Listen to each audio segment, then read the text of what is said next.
Buenas noches, don Mario. Bienvenido, Klaus. Voy a poner la lección. Buenas noches. Buenas noches, ¿cómo está Miguel? Bien, don Mario, gracias. Bienvenido. Bueno, Gracias. ¿se recuerdan qué clase vimos la semana pasada? El octavo mandamiento, creo que era, ¿no? Exactamente, hoy vamos a ver el 9º y el 10º. Buenas noches a todos. Bienvenido, buenas noches. Buenas noches. Buenas noches, adelante.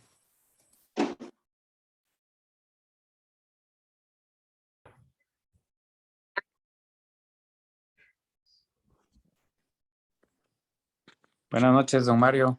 Hola, buenas noches, bienvenido. Buenas noches, don Mario. Buenas noches a todos. Buenas noches, bienvenidos.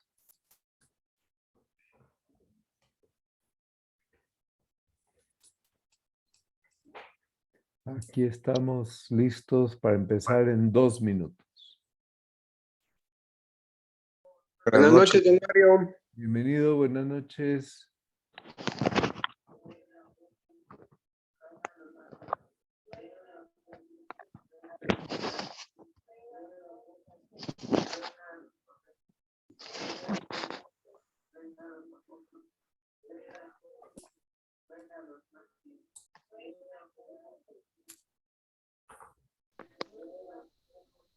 Vamos a rezar la Ave María. Dios te salve María, llena eres de gracia, el Señor es contigo, bendita tú eres entre todas las mujeres y bendito es el fruto de tu vientre, Jesús. Santa María, María, Madre de Dios, ruega por los pecadores.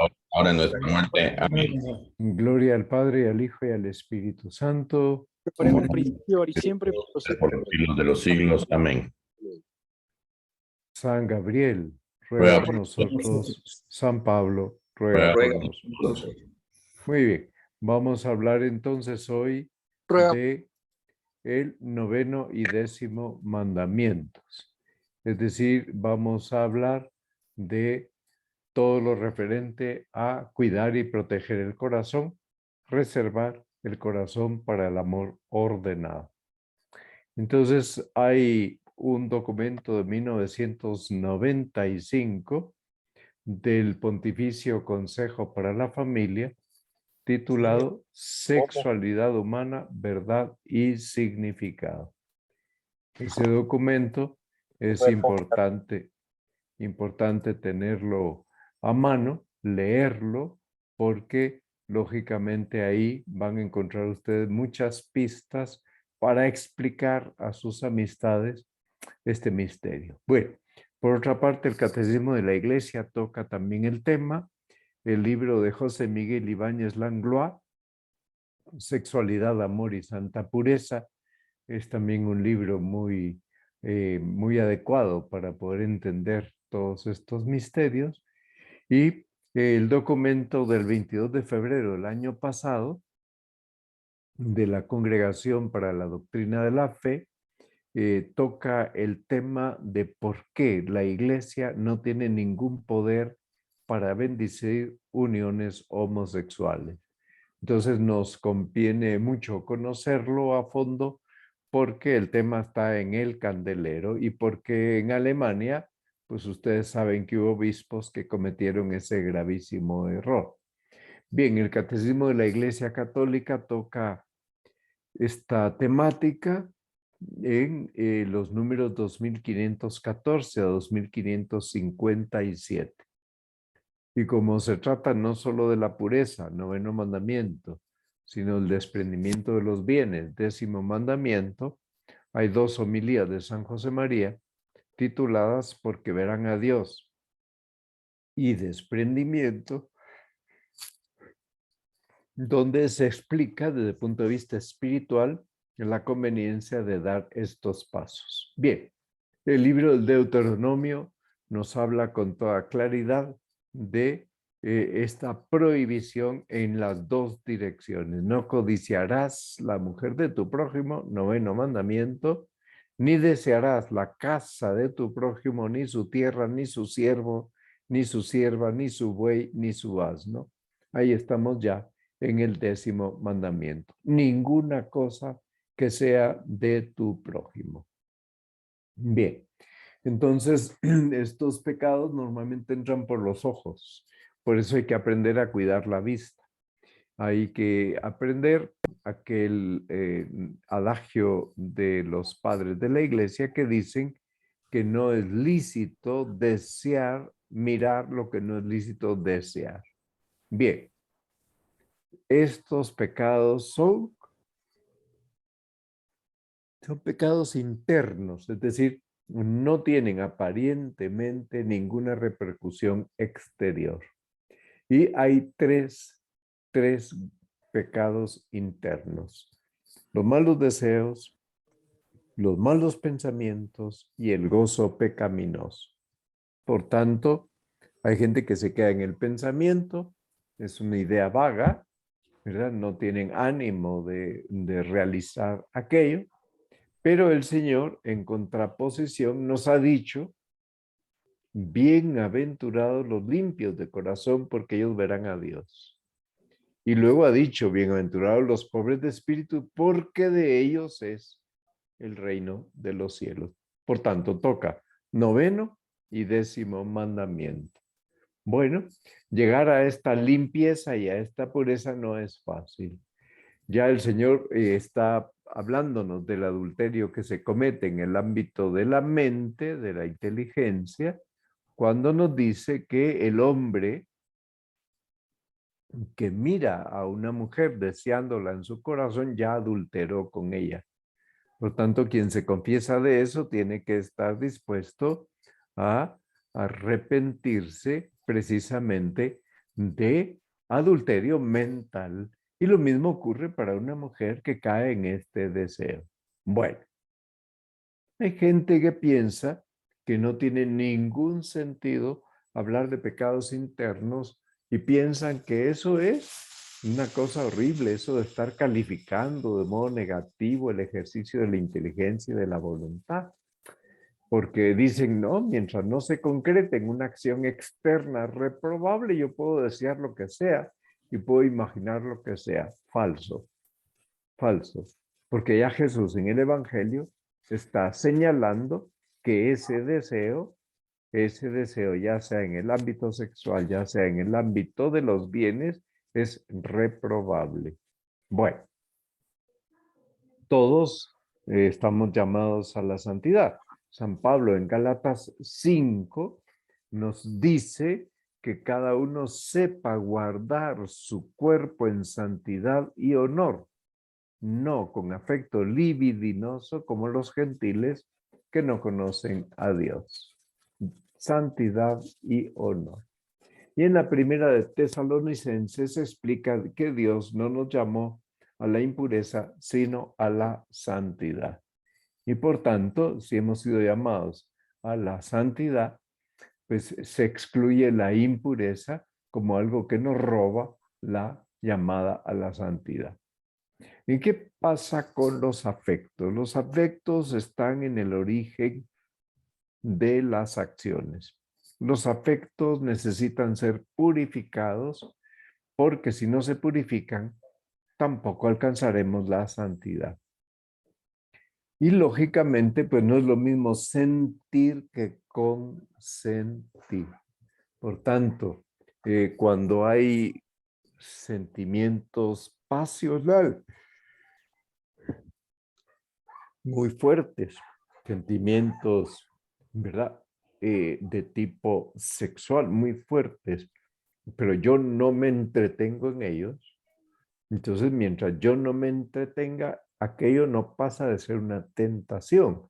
El pecado está en deleitarse en aquello. Bueno, y esto aplica a las miradas y aplica a el ámbito del corazón. Por eso se puede hablar de pecado cuando la voluntad da el visto bueno. Cuando la voluntad dice, ok, yo quiero esto, aunque sea solo en el ámbito del deseo, de la imaginación. Bueno, entonces distingamos No es lo mismo un mal deseo que un mal pensamiento.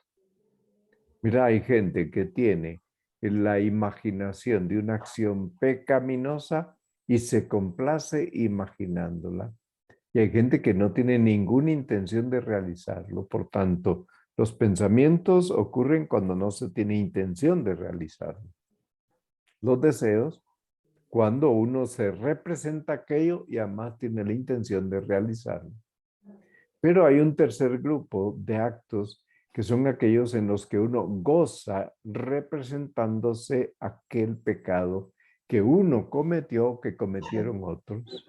Y entonces, pues en ese caso, estamos precisamente ante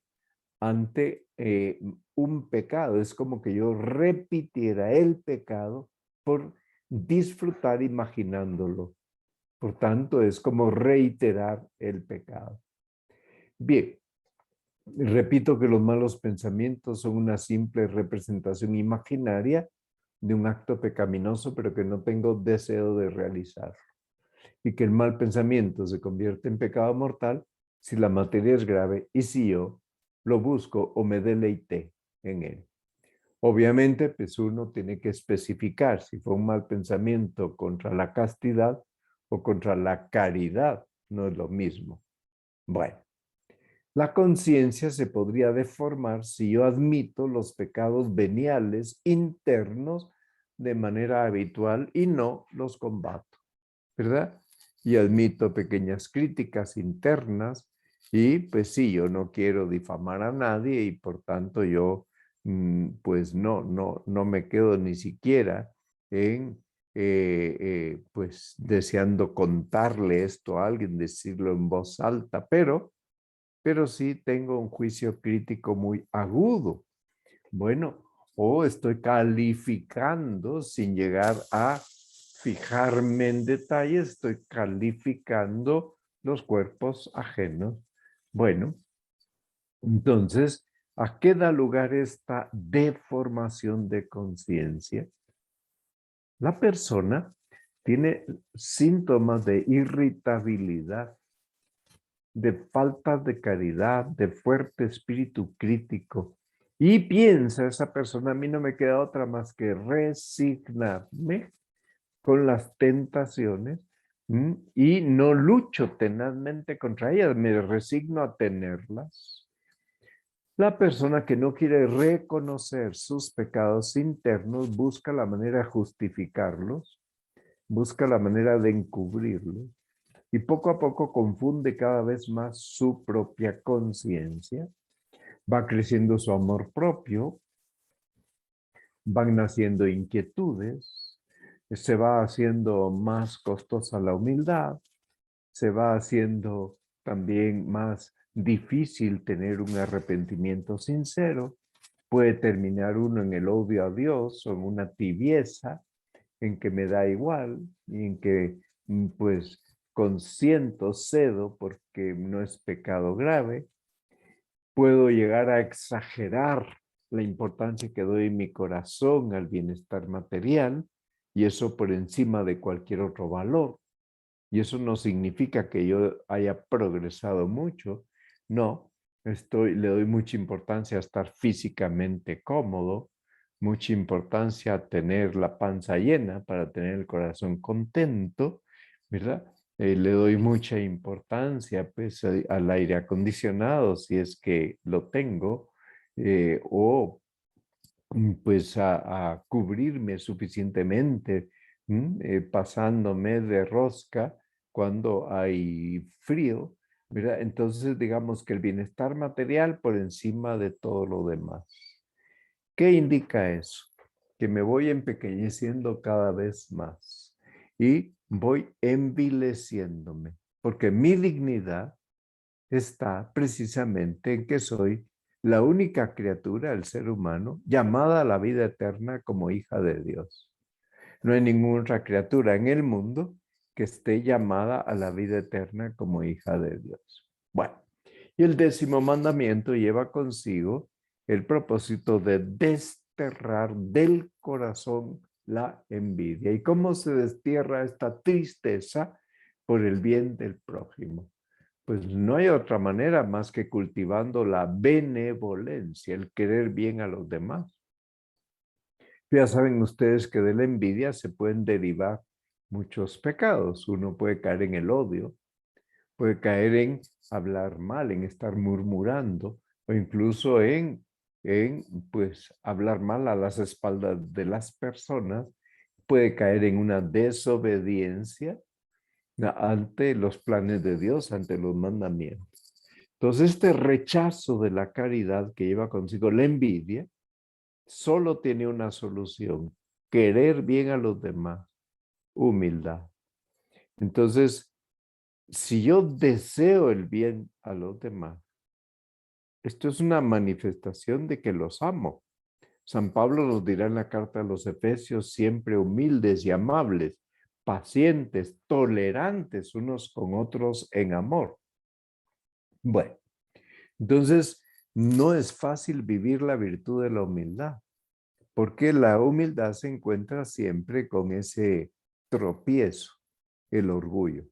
Mira, uno siempre piensa que uno es mucho mejor que los demás. Por eso dicen que el mejor negocio del mundo sería si se pudiera comprar personas por lo que realmente valen y, venderlas por lo que creen que valen, en el supuesto caso en que se pudiera hacer ese negocio.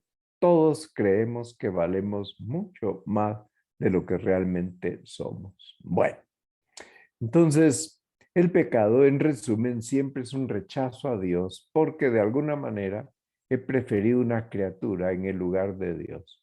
Me he apegado a algún bien material. Como el pecado, cuando uno está eligiendo a las criaturas, uno está alimentando esa radical oposición a Dios y esa radical elección de las criaturas. Bueno, eso me puede llevar a la ceguera mental, me puede llevar también al endurecimiento del corazón. Y el endurecimiento del corazón me coloca en una postura de, pues, los pecados contra el Espíritu Santo.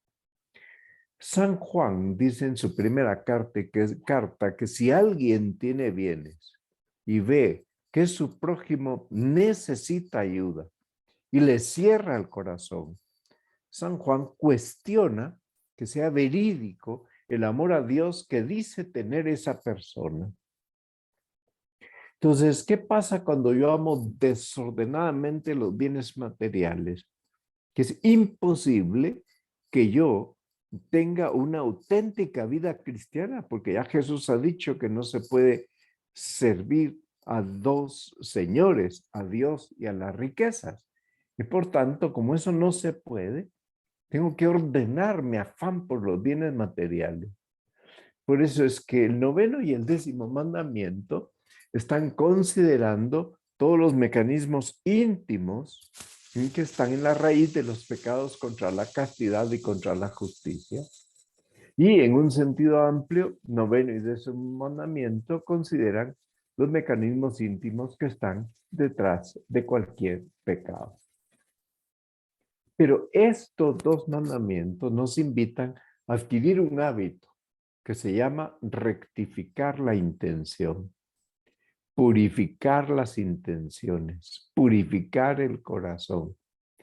Por tanto, estos dos mandamientos no se quedan en considerar acciones externas, porque aquí no hay acciones externas. Todo está en la fuente. Y por eso los dos mandamientos, 9º y 10º, van a la fuente. La fuente es el corazón. Y en el corazón es donde se fabrican los hurtos, los adulterios, las fornicaciones. Mira, todo lo malo que uno pueda hacer ha tenido una antesala en el corazón. San Juan nos habla de las 3 concupiscencias, los 3 desórdenes de las pasiones, y nos dice que una es la concupiscencia de la carne, que no es solo el desorden sexual. es también el gusto por lo que no cuesta, por lo fácil.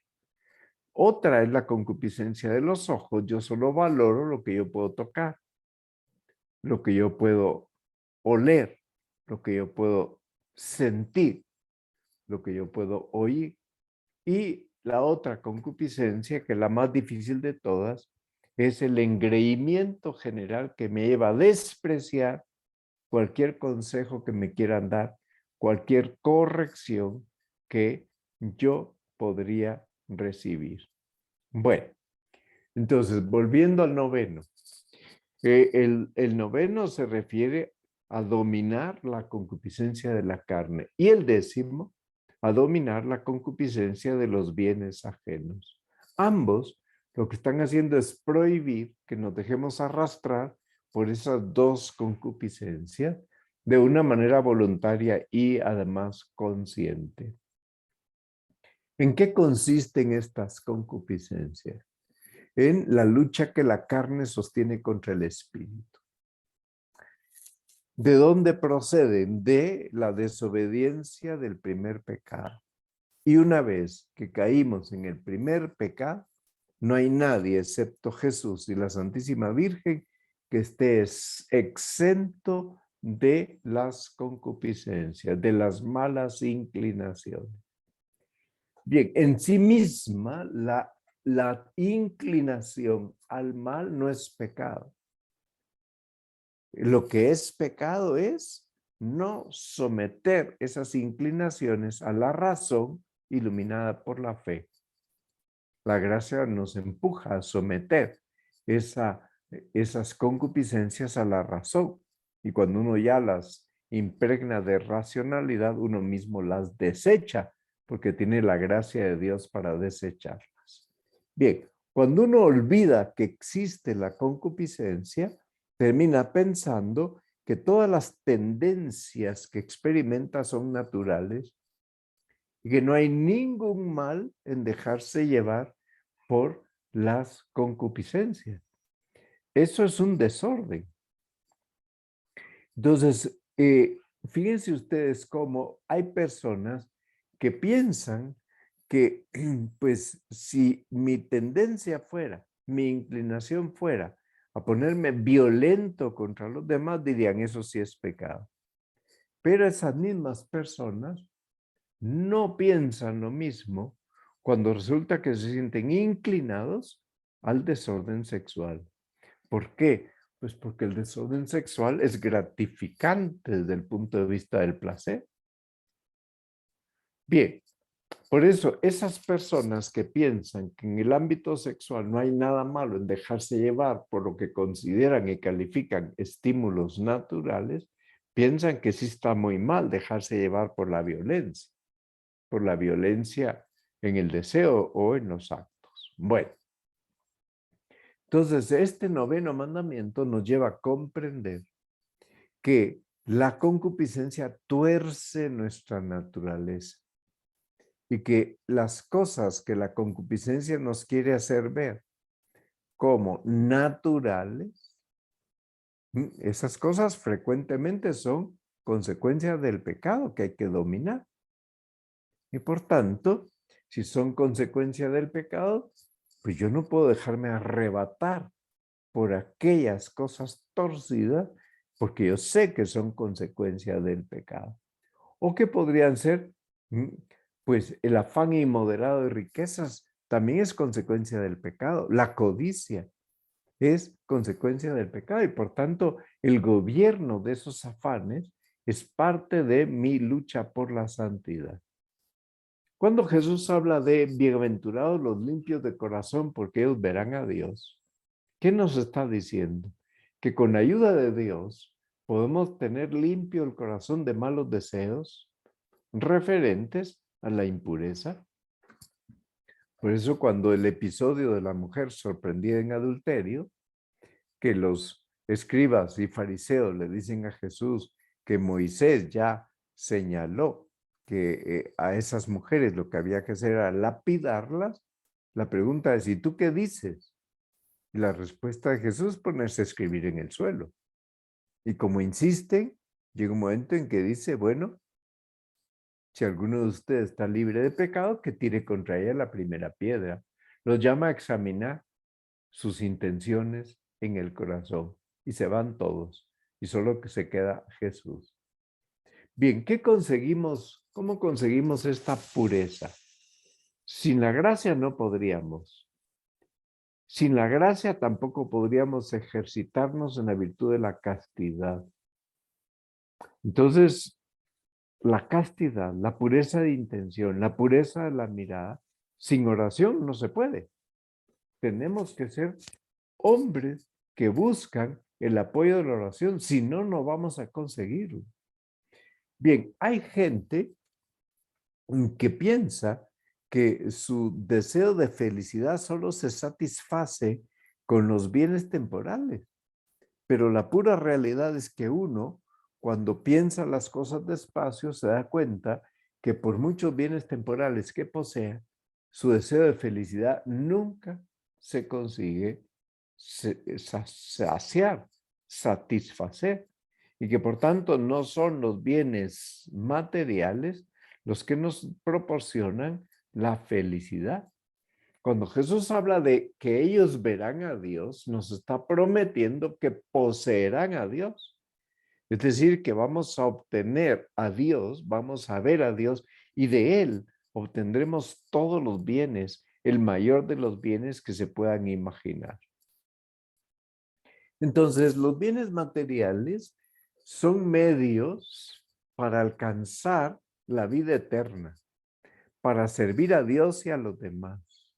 Si yo dejo que llenen mi corazón, como mi corazón está hecho para Dios y no se sacia con el bienestar material, lo único que voy a conseguir es querer cada vez más tener bienes materiales, pensando que cuando tenga más voy a estar más satisfecho, pero esta es la de no acabar. Esto es un tornillo sin fin. Bueno, esos son los textos bíblicos que les sugiero leer. Voy a quitar las diapositivas para que pasemos al capítulo de preguntas.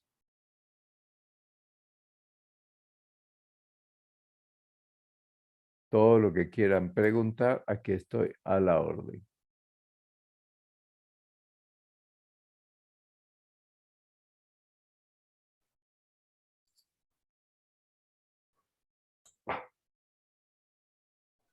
Vamos a ver que levante la mano tranquilamente el que quiera o que encienda su micrófono. Ahí está Klaus. Adelante, Don Mario. Klaus. Buenas Solo noches. déjeme- Sí, Buenas Klaus. noches, don Mario. ¿Cómo Vamos está? a ver. Muy bien, cuenta. Sí, esto que usted nos dio ahorita es muy duro, ¿ah? Para la gente que no, inclusive para nosotros, porque nosotros al día a día pecamos muchas veces en esos pecados que usted dice. Pero, por ejemplo, estos pecados también llevan a algo peor, pueden llevar hasta a hacer pecar a otras personas, ¿o no, don Mario? Pueden llevar al crimen. A Pueden crimen. llevar al crimen. Hay crímenes pasionales, ¿verdad? Y hay crímenes que son por bienes materiales, o sea que con tal de quedarse con el dinero de alguien, hay personas que están dispuestas a quitarle la vida al prójimo. Pero también puede darse el crimen en el ámbito de, pues ahora mismo les puedo poner este ejemplo, ¿verdad? Este libro cuenta la historia de esta mujer, María Estuardo, a quien, siendo una jovencita, prometieron en matrimonio y la casaron con un niño de 15 años. El niño era enfermizo, se murió, se quedó viuda, así a los 15 años. Ella fue educada, ella es escocesa, fue educada en Francia, regresó a Francia, tomó posesión del reino como reina, pero como era viuda, pues le buscaron marido y la casaron con un hombre que ella no quería, con el cual tuvo un hijo. Y luego la acusan de haber mandado a matar al marido, porque estaba enamorada de otro. Entonces, bueno, puede haber crímenes pasionales, ¿verdad? Estos son ejemplos de cosas terribles que han ocurrido en la historia. Bien, pues estas cosas nos ayudan a entender que uno no puede dejarse arrastrar por sus sentimientos, hay que filtrar con la inteligencia lo que pues tal vez el corazón o el apetito sexual quisieran que hagamos sin filtros, pero la inteligencia tiene un papel muy importante. Muy bien. Ahora, don Mario, una preguntita más. ¿En qué momento se considera? Porque, por ejemplo, a uno le pueden gustar cosas Sí, pero que... y desearlas no de mala fe, sino que de que, qué bonito. Por ejemplo, yo con mis amigos siempre me alegro de que estén bien, por ejemplo. Sí, sí. Pero digamos, si tiene algo, a veces, qué bonito, tal vez algún día me voy a comprar eso, o voy a desear eso, o voy a... ¿En qué momento se puede Digamos sentir eso? que es lícito desear mejorar la posición social. Sí, es lícito, ¿verdad? Es lícito desear que mejore nuestra posición profesional, nuestro sueldo. Es lícito desear tener una casa pues, donde se pueda vivir más dignamente, sí. Lo que no sería lícito es convertir aquello en un fin y yo me propongo tenerlo a cualquier precio, porque entonces ya entramos también en dineros mal habidos, ¿verdad?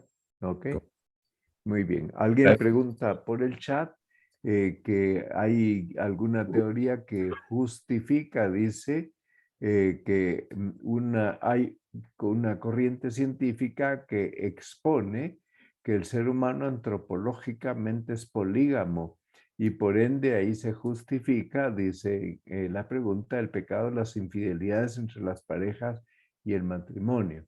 Bueno, pues el Señor nos ha revelado que al principio esto no fue así, ¿verdad? Y que por tanto, cuando le preguntan si es lícito dar el libelo de repudio a la mujer, ¿verdad? Jesús dice, bueno, eso Moisés lo permitió por la dureza del corazón de ustedes, pero al principio esto no fue así. Y por eso, dice Jesús, hay que volver al principio. Por tanto, antropológicamente no se puede justificar que lo propio del hombre sea, porque eso sería verlo como un animal, el ser polígamo. El hombre no es un simple animal sexual. El hombre es un ser sexuado, pero tiene inteligencia con la cual tiene que gobernar sus impulsos.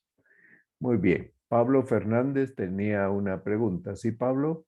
Gracias, padre. ¿Qué nos puede recomendar para tratar este tema de la santa pureza con nuestros hijos? Bueno, pues les puedo recomendar a nivel de noviazgo y a nivel de matrimonio un libro que se llama Saber amar con el cuerpo.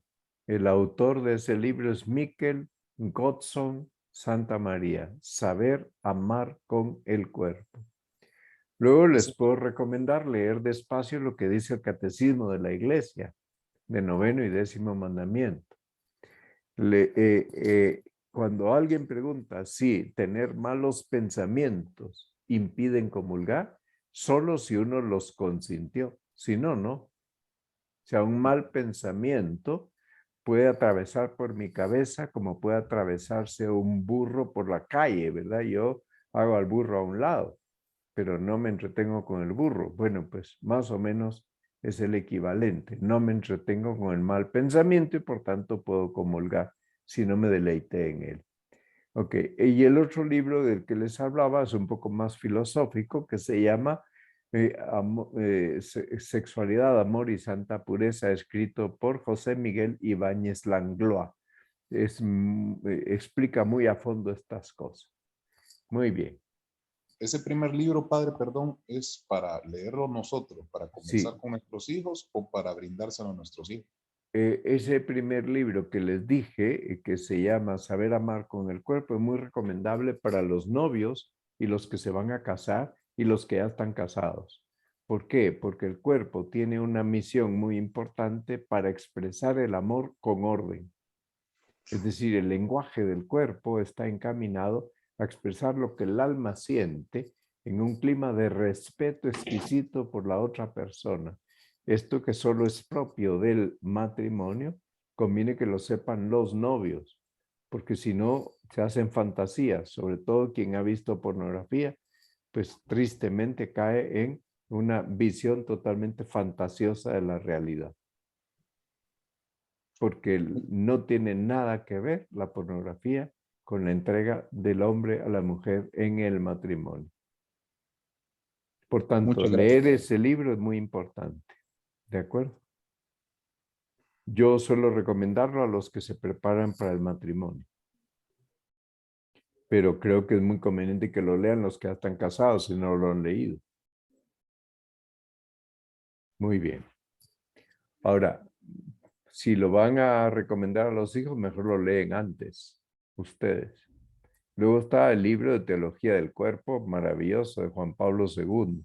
Una catequesis que duró 2 o 3 años sobre cómo el cuerpo está llamado, ¿verdad?, a ser santificado. Y por tanto, toda la teología del cuerpo de Juan Pablo II es maravillosa. Muy bien.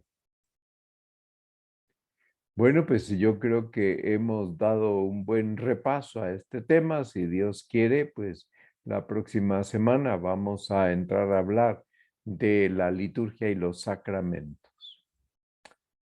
Entonces terminaríamos nuestra reunión de hoy rezando el Ave María. Dios te salve María, llena eres de gracia, el Señor es contigo.